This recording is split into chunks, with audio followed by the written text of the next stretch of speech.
Então vamos lá, lição de número 8: distrações no lugar santo. Nessa nossa jornada, falando sobre adoração, a gente já conseguiu pensar bastante sobre adoração para além do santuário, para além da igreja, adoração como prática do nosso dia a dia, adoração, eu diria, como estilo de vida, como um modo de viver. E quando a gente pensa nessa lição número 8, falando sobre as distrações que acontecem no lugar santo, a gente está pensando justamente nesse lugar de adoração onde a igreja se reúne, onde o povo se reúne. E lugar santo aqui não tem muito a ver com a ideia do lugar santo lá do tabernáculo de Moisés, e sim realmente com o santuário no sentido dos nossos templos, das nossas igrejas. Então, hoje especificamente nós vamos falar da adoração, do culto dentro do nosso templo, né? As nossas reuniões de adoração. E a gente vai perceber quantas coisas podem estar interferindo a nossa adoração. Quantas coisas podem estar acontecendo na vida da gente durante o culto que interfere na nossa adoração. E às vezes são coisas que nos ocupam a mente, que não são coisas pecaminosas, mas são preocupações, e às vezes até preocupações com a própria obra de Deus, por incrível que pareça. Então vamos lá. As distrações mentais durante a oração e o louvor, especialmente na casa de Deus, é o que nós vamos tratar hoje. Lá em Mateus, no capítulo 15, versículos 7 e 8, Jesus diz para aqueles que estão diante dele, como que oferecendo seus cultos. Ele diz: hipócritas, bem profetizou Isaías a vosso respeito, dizendo: este povo honra-me com seus lábios, mas seu coração está longe de mim. Bom, essa é a configuração daquele culto que se realiza apenas pela obrigação religiosa. Esse tipo de culto hipócrita, esse tipo de culto desaliançado da sua essência, é aquele culto que se pratica muitas vezes por obrigação e não por prazer. Você sabe que muitas pessoas vão à igreja para adorar a Deus e chega ali e fica com a cabeça pensando lá fora, não é? Mas aqui Jesus está repreendendo os fariseus hipócritas, porque na verdade todo o serviço que ali estava se prestando diante de Deus era apenas ritualístico, era apenas religioso. E eles estavam com o coração distante de Deus, com a mente, com os pensamentos distantes de Deus. Sabe aquela ideia de ir para adorar a Deus já pensando nas dificuldades que a gente tem e já pensando logo na hora de acabar o culto para vir embora? Isso é uma das coisas, mas aqui é lógico que quando Jesus repreende aqueles religiosos, ele está indo para além disso, ele está falando de corações distantes de Deus. Então, Jesus chamou de hipócritas as pessoas que vieram à sua presença, dizendo ali palavras de louvor, oferecendo ali ofertas de louvor, mas cujas mentes e corações estavam absortos, ou seja, estavam longe dali, estavam desconcentrados, estavam distantes, estavam vagando por qualquer outro lugar e não realmente na oferta de adoração que estavam oferecendo. Falou diretamente com eles, dizendo: vocês dão a mim sua boca e lábios, mas suas mentes estão em algum outro lugar, seus corações estão em qualquer lugar, menos perto de mim. E esse é um risco, atenção ministros de adoração, esse é um risco que o ministro de louvor pode correr. Ele pode estar lá com seu instrumento musical, tocando, cantando e oferecendo uma música que está servindo a igreja, mas que não está chegando diante de Deus com louvor, porque o coração está longe de Deus. É claro que existem músicas que a gente não gosta de tocar, que a gente não gosta de cantar, não é? Eu, por exemplo, tenho músicas que são de minhas preferências, né? Tem músicas que eu não gosto, né? Mas não tem a ver com ser de Deus ou não ser de Deus. Mas são músicas que não caem no meu gosto pessoal. Mas quando eu estou ali para adorar a Deus, eu esqueço o meu gosto pessoal e tento pegar aquilo, internalizar para oferecer a Deus, não pensando na música, mas pensando no próprio Deus. Essa é a ideia de a gente cultuar a Deus, mesmo quando a estrutura, mesmo quando a logística, a infraestrutura do lugar que estamos não nos oferece tantas condições. A gente precisa transcender a música que a gente canta, transcender o som que está ali, transcender o ambiente físico para chegar diante de Deus inteiro, com o coração consagrado diante dele. E aí, ao longo desta edição, que eu acredito que vai ser um pouco mais rápida, porém mais reflexiva e mais exortativa também, a gente vai ter várias perguntas para a gente pensar, não é? Vamos pensar juntos. E eu começo. E você? Provavelmente está presente na casa de Deus por algumas horas toda semana, não é? Nós, por exemplo, da Comunidade Altar, nós temos os nossos cultos da quarta-feira, da sexta-feira, as reuniões dos jovens, nosso culto de domingo, nossos encontros de oração. Então isso é uma frequência. Claro que eu sei que alguns vão para dar presença ali, para dizer, não, se o pastor não me vir aqui, ele vai me cobrar.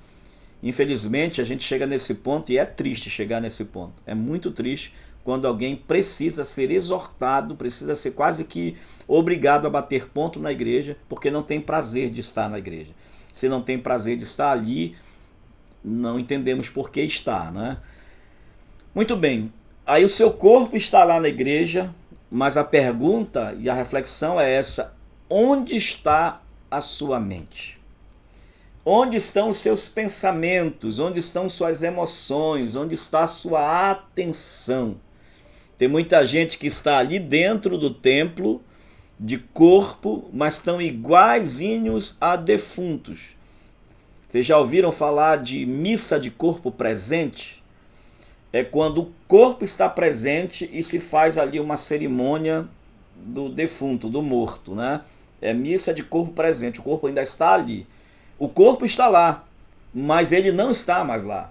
Tem muita gente assim, que está ali na igreja, mas o pensamento está distante, o corpo está na igreja, mas o pensamento está longe, o pensamento está nos compromissos, o pensamento está nas dívidas, o pensamento está no irmão que está mal vestido ou bem vestido, ou não está vestido, o pensamento está no problema que ficou em casa, o pensamento está na novela que vai começar daqui a pouco, no programa, no filme que vai assistir, na série que vai assistir.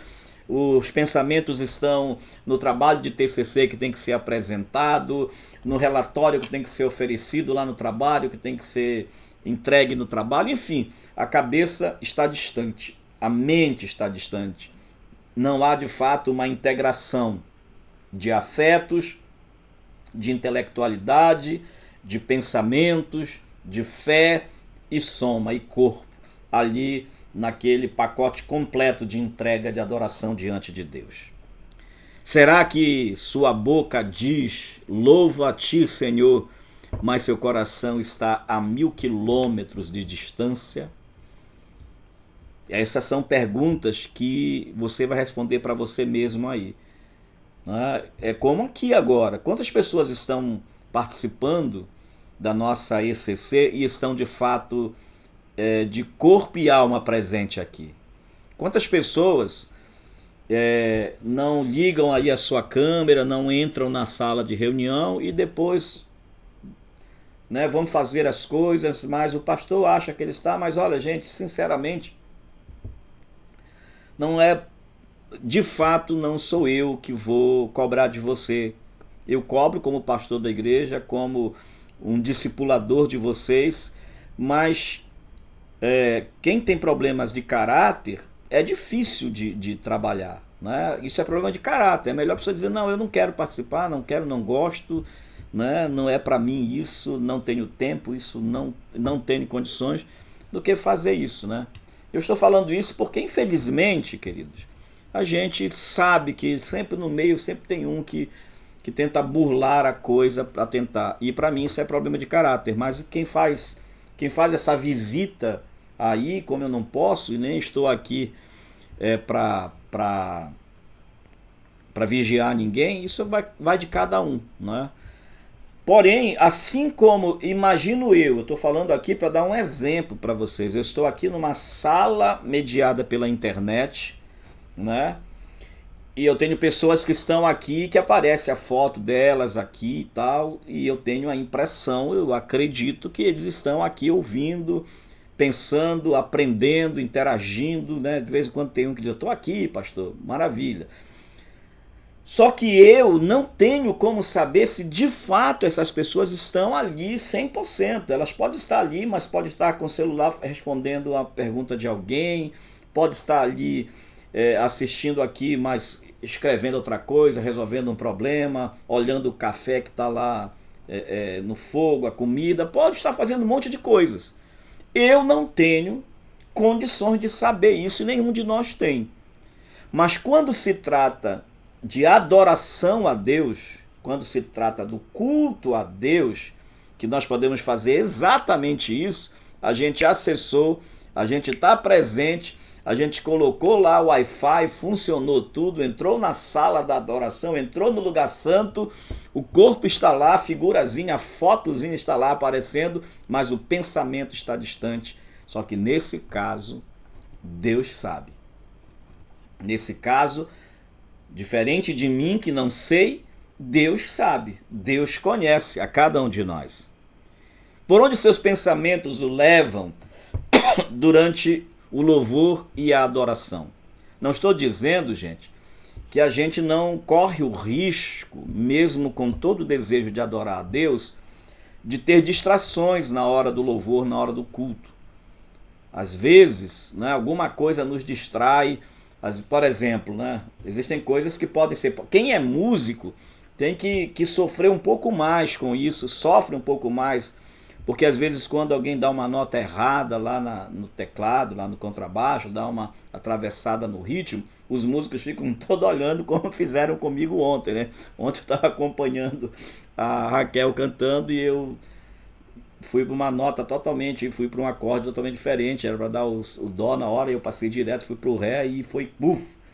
Quem não sabe, olha assim, sente que é estranho, mas o músico, olha, caramba, dói lá no dente cariado, né? E aí voltar novamente para o centro, para a adoração, né? Para quem está trabalhando ali no som, para quem está trabalhando ali no ambiente, de arrumando as coisas, é difícil se concentrar. Mas às vezes não é simplesmente algo que acontece no ambiente, às vezes é porque a gente chegou e não trouxe o coração para o culto. A gente chegou e não trouxe o louvor, a gente trouxe apenas, né, o corpo presente, mas deixamos o coração e a mente divagando atrás de pensamentos, de problemas para serem resolvidos. Sua mente é atraída para problemas pessoais ou familiares. Você já se viu assim, estando na igreja, e não conseguir se concentrar porque os problemas familiares estão ali constantemente, os problemas da empresa, do trabalho, da casa. Fica preocupado com um assunto de negócios que tem lhe aborrecido e chega na hora do culto e você está tão distante. Fica muito distraído durante aquela hora na igreja em que a congregação se aproxima da majestade de Deus. Olha só, gente, talvez essas perguntas sejam banais para algumas pessoas, mas olha do que nós estamos falando. Nós estamos falando do nosso encontro de adoração, do nosso culto solene diante da presença de Deus, do nosso encontro com a majestade divina. Às vezes o coração está tão distante de Deus que nós não conseguimos perceber que aquele encontro, que aquele lugar é lugar de adoração à majestade santa, à majestade poderosa, ao nosso Deus Todo-Poderoso. Como é complicado a gente não conseguir vincular o coração à nossa adoração, porque de repente está tão distante de Deus que não consegue trazer o coração em oferta para a presença de Deus. E aí você pode responder: minha mente só se concentra nas coisas de Deus. Preocupo com a família, está errado? Me preocupo com o trabalho, como se fosse para eles, está errado? Então, meus pensamentos não são maus. Estão centralizados no meu chamado e em minhas obrigações. Eu chego à igreja com muita coisa na cabeça. Isso não é uma coisa tão ruim. Ora, no momento em que eu estou pensando sobre as coisas de Deus e esqueço de Deus, os pensamentos não são ruins. Não estamos falando de pensamentos pecaminosos.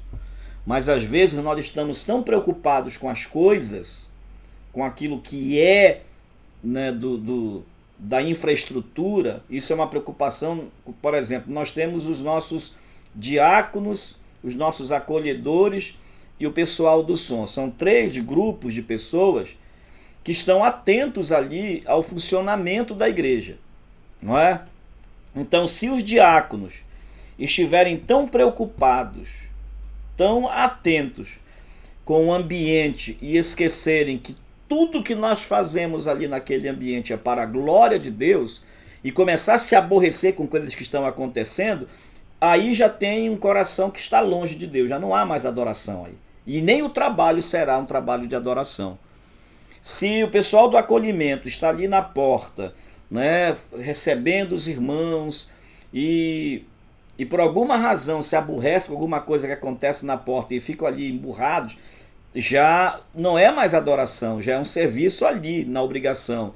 Se o pessoal do som, né, acontece alguma coisa e se distrai, ficam lá conversando, batendo papo, já o serviço já não é mais adoração. Se o músico está ali e ele não está concentrado, oferecendo e preocupado porque ele esqueceu a nota, esqueceu o acorde, esqueceu a música, esqueceu a letra e ele não mais se concentra em Deus, acabou, distanciou-se ali. Então todo o nosso serviço, tudo que nós fazemos, não pode, o serviço que a gente faz para Deus, não pode nos afastar de Deus. Não é? A gente corre esse risco sério de trocar as ordens, as prioridades.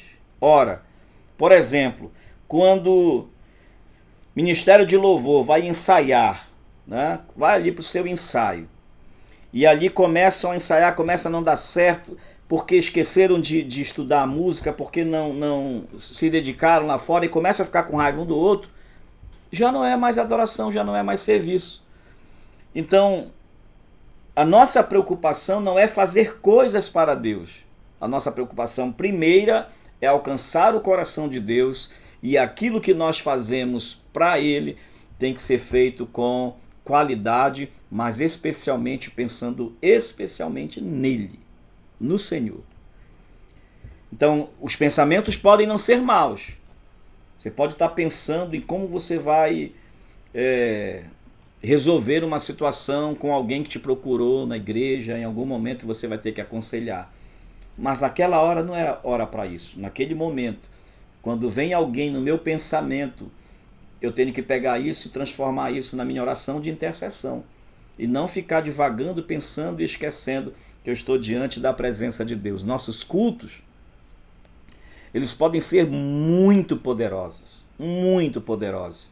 Se toda a igreja, quando chegar ali, todos os membros na casa de Deus, concentrarem-se em Deus, tirar o pensamento de outras coisas e chegarem ali realmente e fazer aquilo que diz aquela canção: vim para adorar, vim para prostrar-me, vim para dizer que tu és meu Deus. É essa perspectiva, é essa purificação de pensamentos e essa consagração de corpo e alma que deve acontecer na hora do culto. Tenha em mente que o povo para o qual Jesus se dirigia era de adoradores que tinham se achegado a ele. Jesus não está falando com pessoas de fora, não está falando com aqueles que eram da religião, da fé. Eles estavam ali para ouvir a palavra, para cultuar a Deus. Crentes que tinham se reunido em nome de Deus para unidos adorar.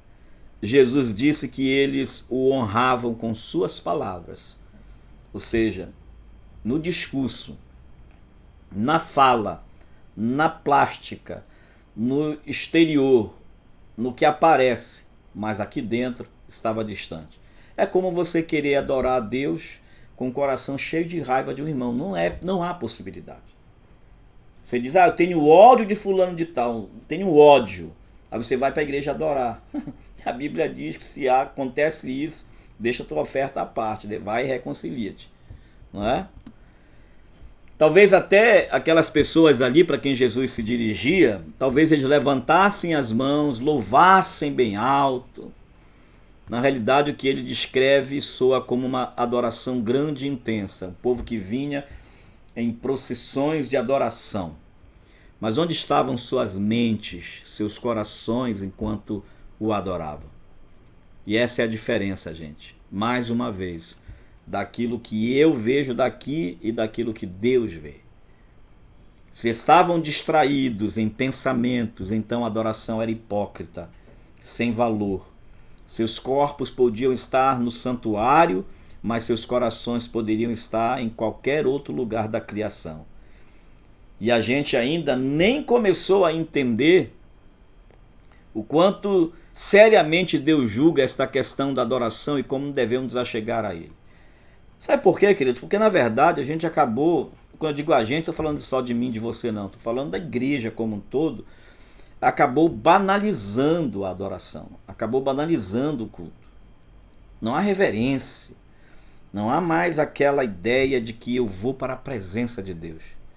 Eu sempre falo que é muito importante que a gente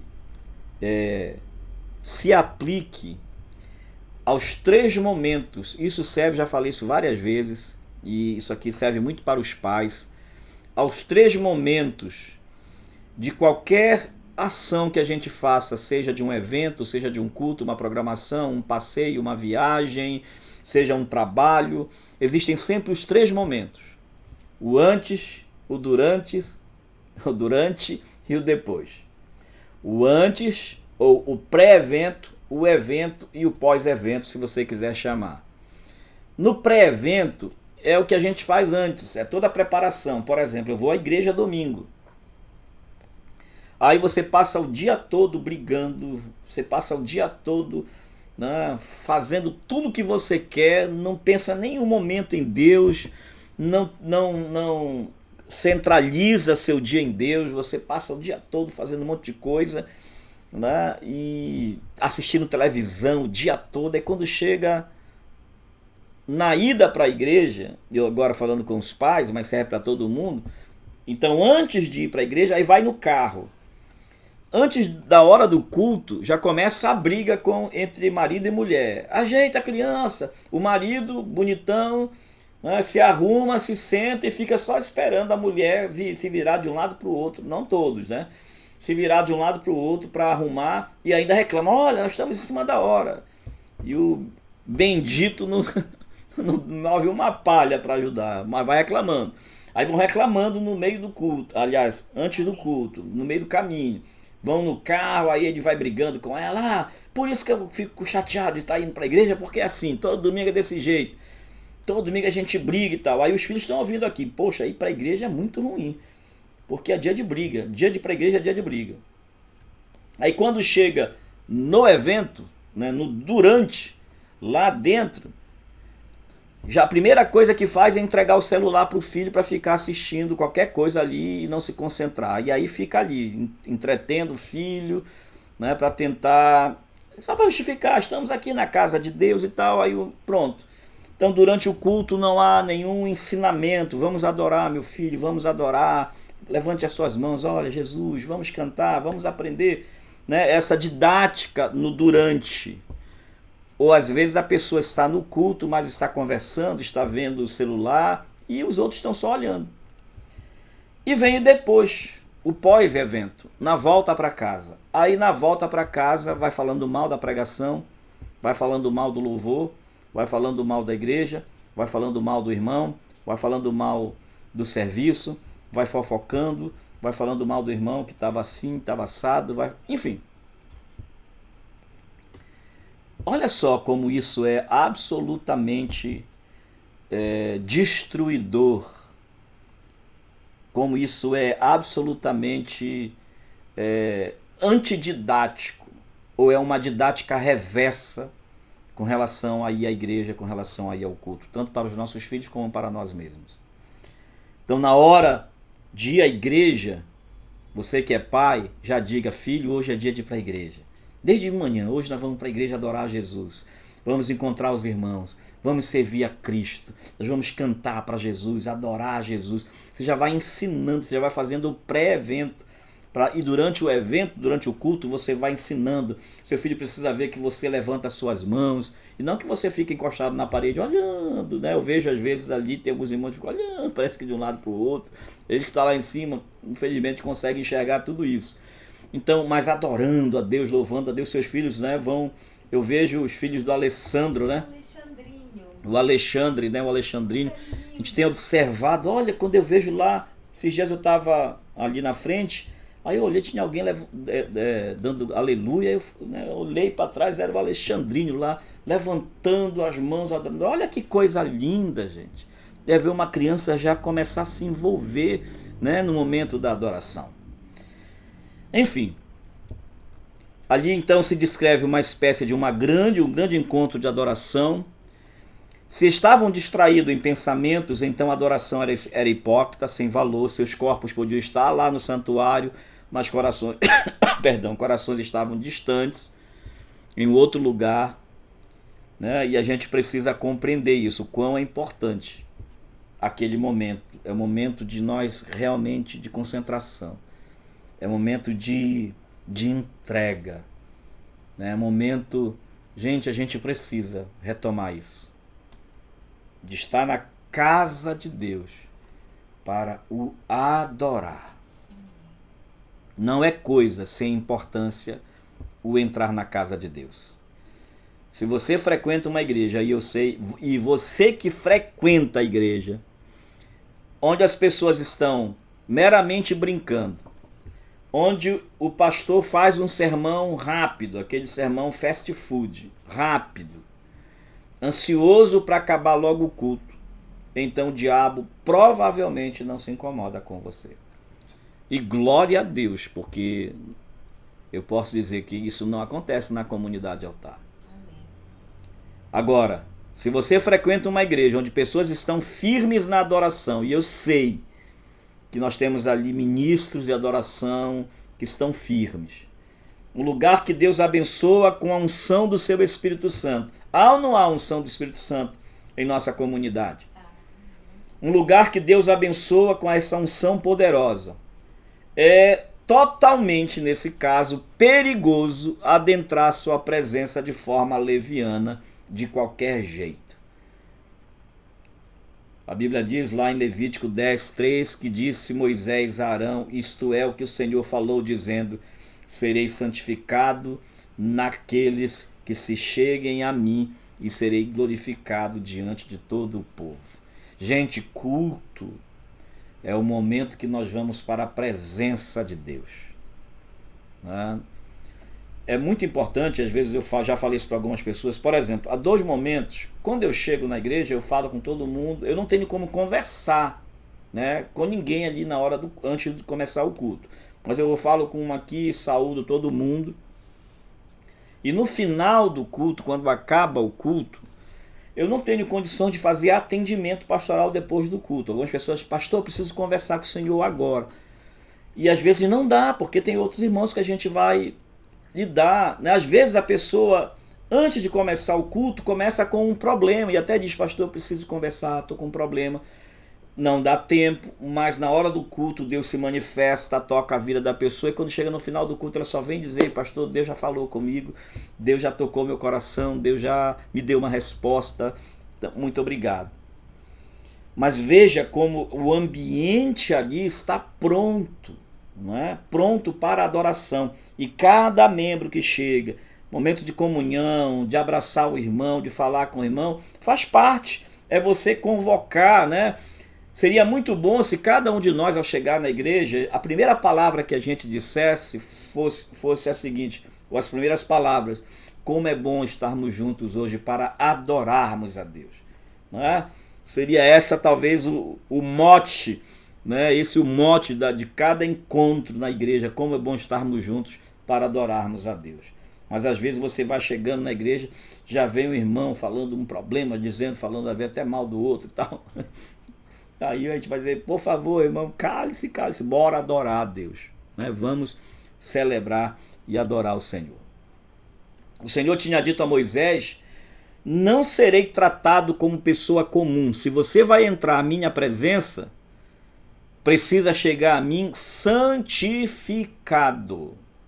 Você precisa ir a Deus já com o coração disposto a entregar-se. Se tem alguma coisa errada, mas então quer dizer que se eu tiver com raiva de alguém, se eu tiver com um problema com alguém, eu não devo ir à igreja?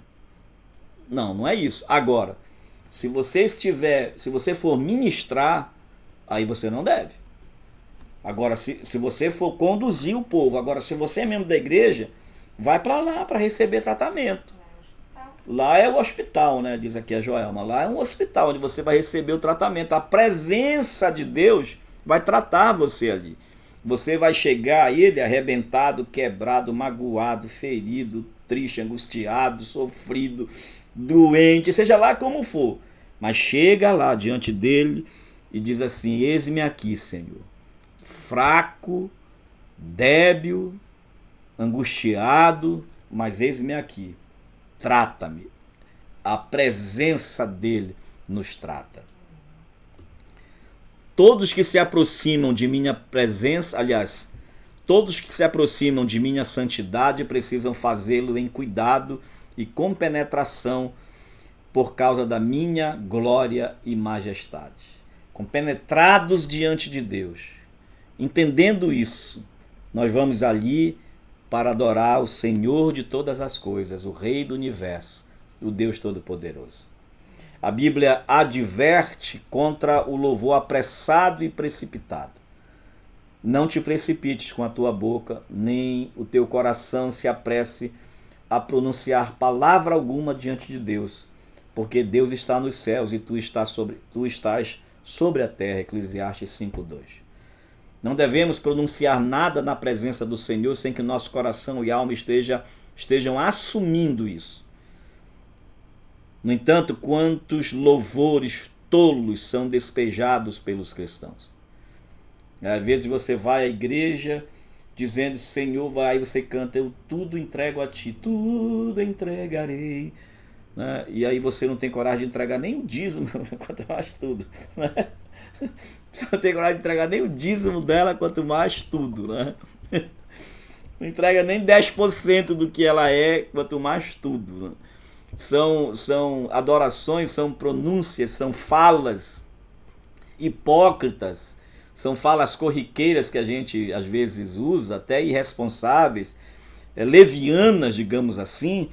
A gente pronuncia algumas coisas diante de Deus que não expressam a realidade dos nossos corações, que não expressam realmente o que a gente crê. Na verdade, a gente só se acostumou a falar, são chavões muitas vezes da adoração. Então, não devemos pronunciar nada na presença do Senhor sem que o nosso coração e alma estejam de fato assumindo aquilo. Tão poucos deles com alguma conexão com nossos corações, né? Tão poucos dessas frases e efeitos estão de fato conectados com os nossos sentimentos, com os nossos afetos.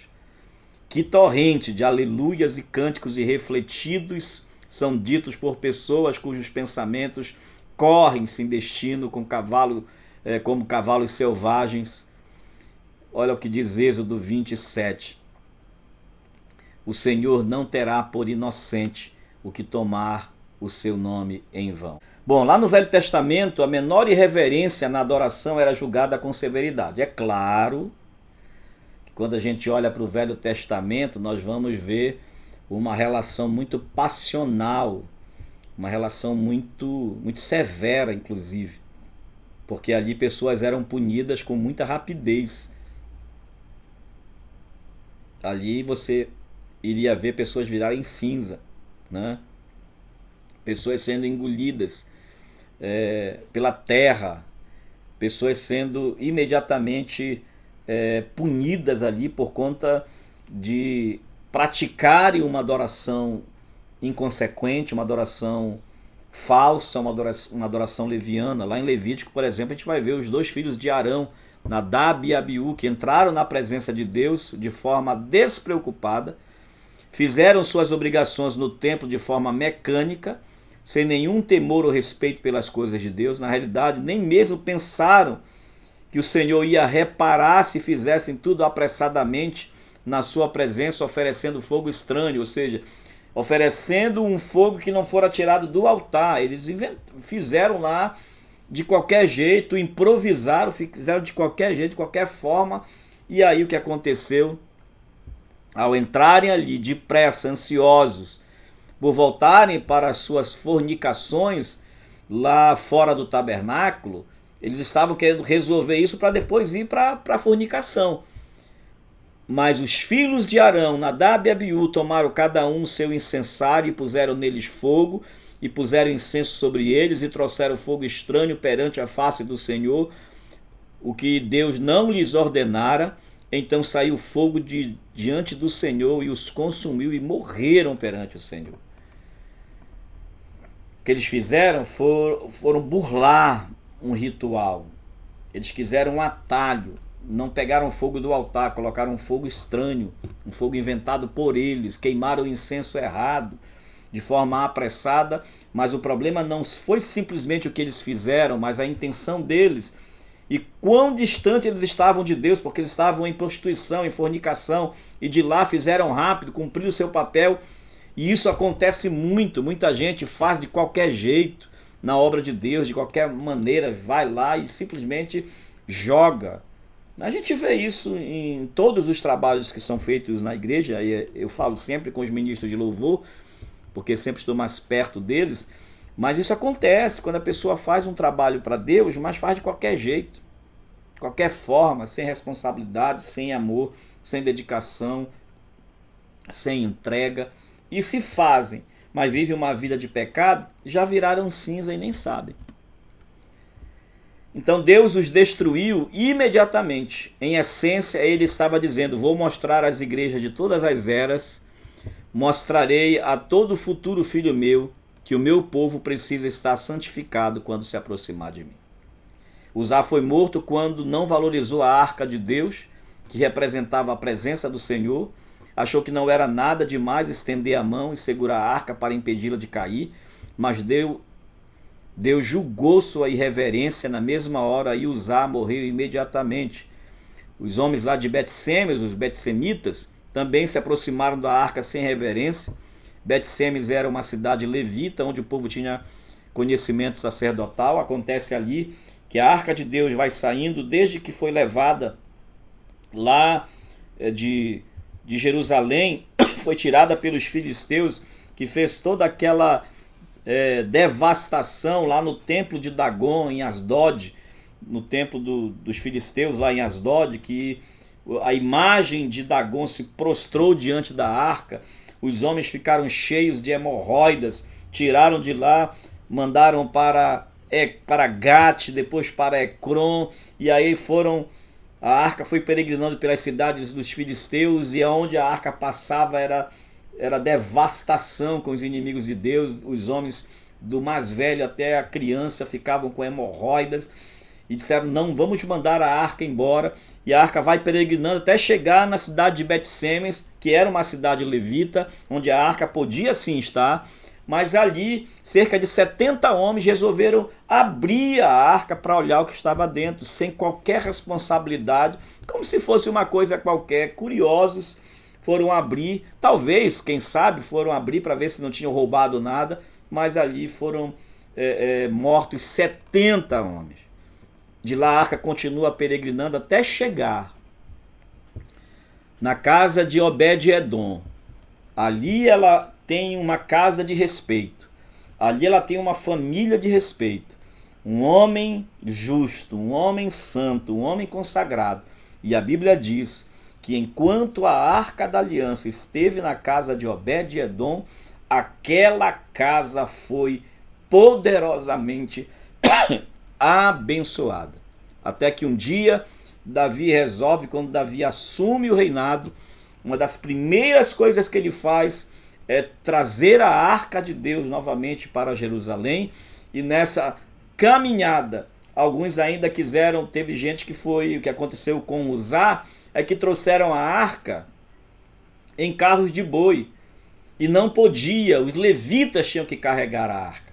Até o próprio Davi, depois que acontece isso, porque quando Uzá toca na arca, porque houve um vacilo de um boi que pisou, quem sabe, num buraco, e o carro se moveu, Uzá foi segurar a arca para não cair e ele foi fulminado. Porque estava tudo errado. Aí Davi disse, a partir de agora, ninguém mais, a arca da aliança não será mais transportada, porque não deveria, através de carros de boi, mas sim pelos próprios levitas. Você que é ministro de louvor, você que é homem e mulher de Deus, você que serve a Deus na casa de Deus, a responsabilidade é sua, não transfira para ninguém. Não faça como Uzá, né? Não ouse ser como Uzá, usando daquilo que não é correto, que não é certo, para fazer a obra de Deus, porque, né? Desculpe o trocadilho, eu não resisti.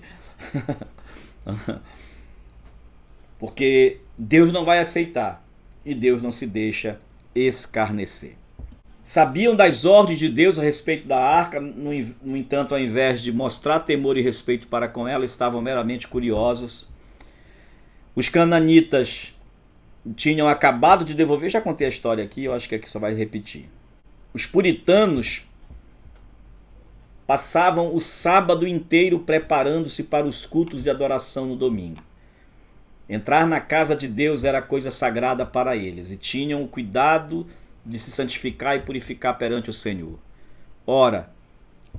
Oravam, ó Deus, não permita que eu entre em tua casa de forma descuidada. Os puritanos viveram numa época em que eram extremamente radicais, e o nome já diz tudo, né? Numa devoção, numa entrega absurda, absoluta. Seu tema principal era a santificação, a purificação, a exclusão de todos aqueles que não se encaixavam.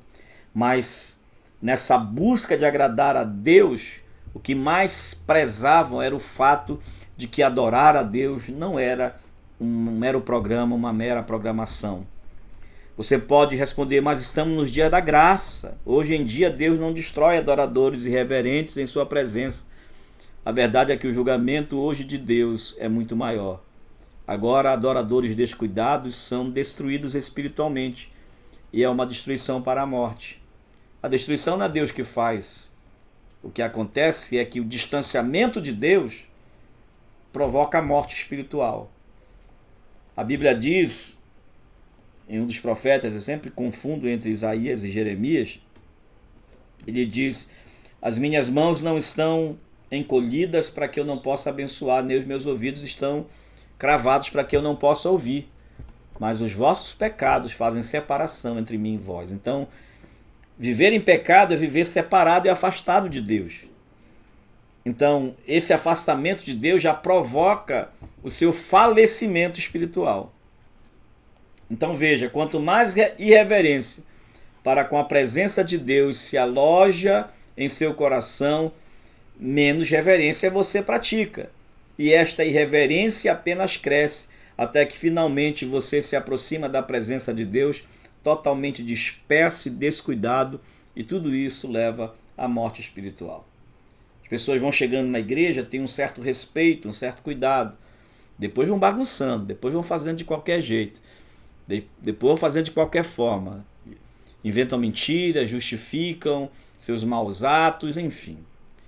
Bom, gente, na verdade, isso tudo é, de fato, como eu falei, um momento de reflexão sobre a nossa participação dos cultos, sobre a importância da nossa entrega. Nós vamos ter mais sobre isso, a gente vai continuar.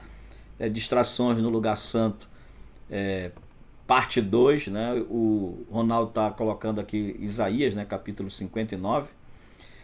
Você pode achar que seus pensamentos estão além do julgamento, mas Deus olha e ouve o coração. porque a palavra de Deus é apta para discernir os pensamentos, para discernir as intenções do coração, e todas as coisas estão nuas e patentes aos olhos daquele com quem temos que tratar. Amém, queridos? Deus abençoe a vida de cada um.